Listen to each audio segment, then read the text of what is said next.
Hello friends, welcome to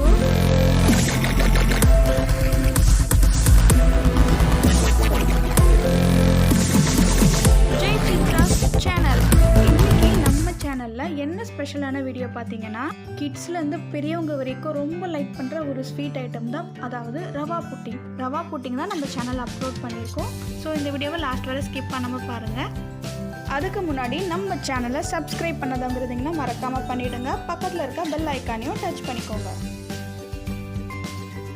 rava pudding செய்கிறதுக்கு தேவையான பொருள் என்னென்னு பார்க்கலாம். நான் இது இன்றைக்கி இண்டக்ஷன் ஸ்டவ்வில் தான் செய்ய போகிறேன். ஸோ ஒரு பேன் வச்சுருக்கேன். இதில் வந்து 1/2 கப் சுகர் ஆட் பண்ணியிருக்கேன். இந்த சுகருக்கு கொஞ்சமாக ஒரு 1/4 கப் தண்ணி ஊற்றிட்டு மிக்ஸ் பண்ணிக்கலாம்.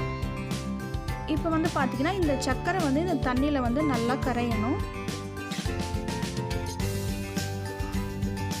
ஸோ இந்த மாதிரி நம்ம வந்து மிக்ஸ் பண்ணிகிட்டே இருக்கலாம். பண்ண வந்து நல்லா சுகர் வந்து மெல்ட் ஆக ஆரம்பிக்கும்.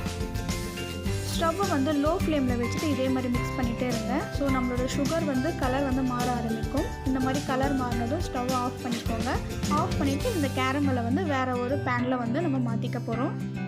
ஸோ ரவா புட்டிங் பார்த்திங்கன்னா நான் கேக் மால்ட் எடுத்திருக்கேன். ஸோ இது இல்லைனா ஒன்றும் பிரச்சனை இல்லை, நம்ம வீட்டில் இருக்க டிஃபன் பாக்ஸில் கூட நம்ம யூஸ் பண்ணிக்கலாம். ஸோ இந்த கேரமல் பார்த்திங்கன்னா நம்ம ஸ்டவ்லேருந்து உடனே வந்து பேனில் மாற்றிக்கணும். கொஞ்சம் நேரம் இருந்தாலும் வந்து அது கட்டிக்க ஆரம்பிச்சிடும். ஸோ ஊற்றிட்டு இதில் வச்சுருங்க. கேரமல் ரெடி பண்ணி வச்சாச்சு. நெக்ஸ்ட் வந்து புட்டிங் ரெடி பண்ணணும். ஸோ வந்து நான் 1/2 லிட்டர் காய்ச்சாத பால் வந்து ஆட் பண்ணியிருக்கேன். ஸோ பால் நல்லா கொதித்த பிறகு 1/2 கப் சுகர் ஆட் பண்ணிக்கிறேன். இப்போ இது ரெண்டுமே நல்லா கரையணும். கரைஞ்ச பிறகு ஒரு 2 டேபிள் ஸ்பூன் நான் பட்டர் ஆட் பண்ணிக்கிறேன். இப்போயே இது நல்லா சேர்த்து மிக்ஸ் பண்ணிக்கலாம். இந்த டைம் வந்து ஒரு 1/4 கப் ரவா ஆட் பண்ணிக்கிறேன். ஸோ ரவா வந்து பார்த்திங்கன்னா ஒரு 4 to 5 மினிட்ஸ் வந்து இது நல்லா கொதி வந்தாலே போதும். ரவா வந்த பிறகு நம்ம ஸ்டவ் ஆஃப் பண்ணிக்கலாம். நெக்ஸ்ட் ப்ராசஸ் என்ன பார்த்திங்கன்னா 2 முட்டை எடுத்திருக்கேன். இது கூட கொஞ்சம் வெனிலா எசன்ஸ் ஆட் பண்ணிக்கிறேன். ஸோ இந்த மிக்ஸை வந்து நம்ம எக்கில் வந்து மிக்ஸ் பண்ணிக்கலாம். மொத்தமாக ஆட் பண்ணாமல் கொஞ்சம் கொஞ்சமாக போட்டு ஆட் பண்ணிக்கலாம். ரெண்டுத்தையும் சேர்த்து நல்லா மிக்ஸ் பண்ண பிறகு ஆல்ரெடி நம்ம வந்து பேனில் கேரமல் வச்சுருக்கோம், அதில் இதை ஆட் பண்ணிக்கலாம். ஸோ நெக்ஸ்ட் வந்து பார்த்தோன்னா ஒரு குக்கர் வச்சுருக்கேன். இந்த குக்கர் ஸ்டாண்டில் இந்த பேனை வச்சுட்டு க்ளோஸ் பண்ணியிருக்கேன். ஸோ இதுக்கு விசில் எதுவும் போடல.